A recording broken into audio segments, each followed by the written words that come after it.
With 5 blinks, I saved my life. My husband, Earle Powdrell, is a brainstem stroke bilateral mid-pontial survivor. They said, it's a brainstem stroke. It's fatal. It is always fatal.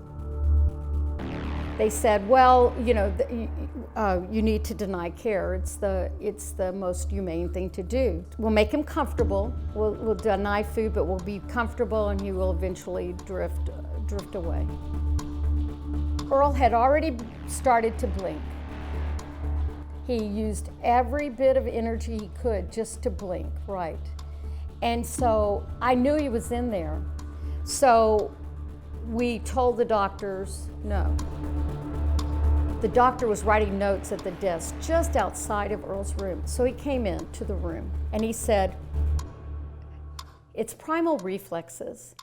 His brain is just responding primally. And he said, I'm going to prove it to you all. And the room was full. He said, Mr. Powdrell, they tell me that you're an aerospace engineer. He said, okay, I want you to close your eyes and keep them closed, and then I want you to blink the answer to this question. What is the square root of 25? And Earle answered 1, 2, 3, 4, 5. And with 5 blinks, he saved his life. It is difficult to understand what Kathy and my children were going through as the Plano doctors were telling them I was not cognitive. I cannot imagine. I could see in their faces their need for me to respond. I knew he was in there. And so I remember quite, I mean, it sounds dramatic, but I remember throwing myself across the bed and grabbing by his shoulders and begging him that if he was in there and he was able to communicate, that he had to show me. I could hear, feel, remember everything. It took everything we all had to get that first blink. I knew that I would have to convince the doctors I was inside, alert and comprehending. The way and route of 25 saved my life.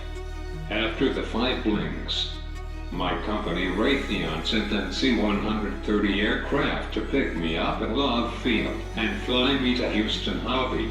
By 9 p.m. that night, we arrived on the rooftop of Memorial Hermann Houston Medical Center, and came down the stairs. And when he came through, both the doors of the neuroscience ICU busted open. Earle came through, and the stroke team of about 15 people went to work like a machine. In September, he will be a 10-year survivor, probably one of the longest living survivors of a brainstem stroke in that area of the stem in the United States.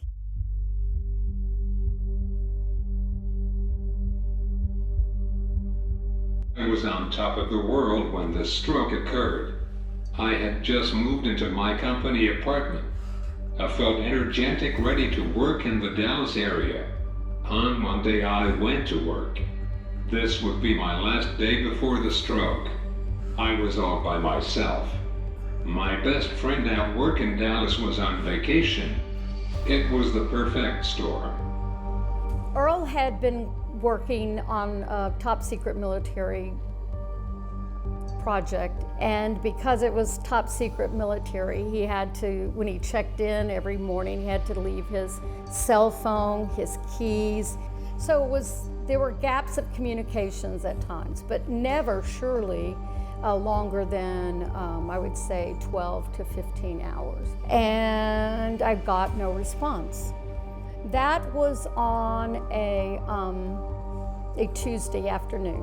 I did not hear from him that night, and at 8 o'clock I thought, it's very strange. And I called him at 9 o'clock, at 10 p.m., and at 11 p.m. Started calling him about every 30 minutes after that, with no response. Earle types as he remembers A couple of things on that day. He had the stroke about 7:30 in the morning.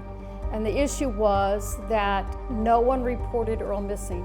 So he laid there helpless, and hours ticked. He said he ticked on, hours went on and on. He says he got really concerned because he heard the coffee pot explode, and he was afraid the apartment might catch on fire.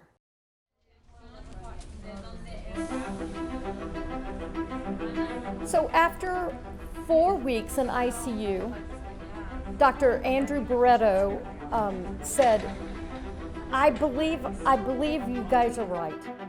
One day I can see Earle sitting at the head of a table in a boardroom conducting a meeting and getting him back to work. He's blinking, he's communicating, he truly is cognitive. We see no impairment. We see no further risk of damage. It seems to be a one-time event. So I'm gonna recommend that he go to TIER, Houston Memorial Hermann TIER. And Earle became a rock star. Absolutely became a rock star. By Thanksgiving, he was standing up and walking in slings. I like this feature, Dad. You like this feature? It's pretty cool. Everyone knew Earle. He's just a miracle for one thing, and he's just an anomaly. There's no one, there's not a case quite like Earle. I want to be a miracle of God first then, a miracle of science second. Well, here I am. I have an amazing team of doctors and therapists. They became my miracle along with my family.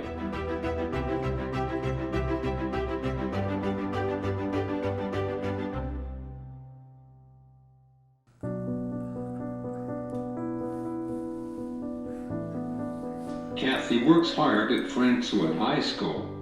She is my hero. She puts in long hours, then she comes home. She takes care of me all night. She turns me every 4 hours so I do not get pneumonia or a bed sore. She baths me. She does my bowel program at night. She gives me breathing treatments. She turns on my ventilator so I can breathe with oxygen at night. She gets up at 5 a.m. to dress me and put me into the chair for the caregiver to come at 8 a.m. She makes my breakfast. She washes my face and shaves me, then she goes to work. No one gives her a day off. I have seen her tears, I have heard her cry, but she will not give up. She is my hero. We advocate together to fight this stroke. Failure is not an option.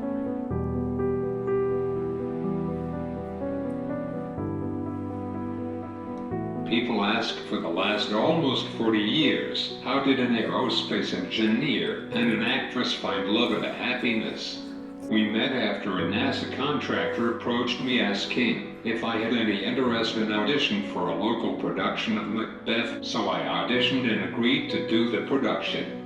In one of the final scenes I was ordered by Macbeth to murder her character, Lady Macduff. It could be said it was love at first stab. There was never any doubt that she was my love of my life.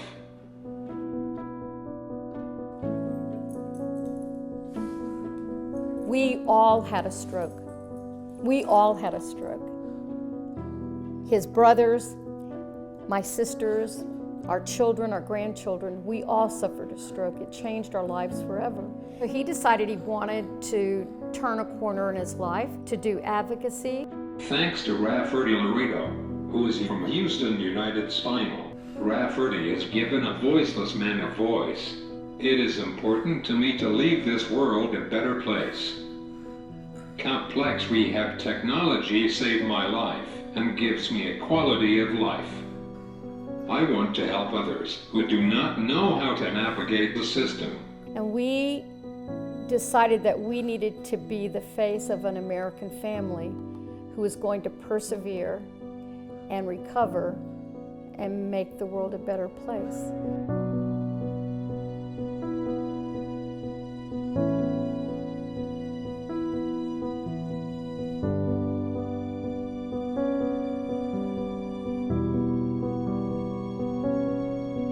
You don't have to cry. You need to be happy. No, smile. You need to be happy. You don't have to cry. Right? It's pretty emotional when you think about it, right? But here we are. 10 years.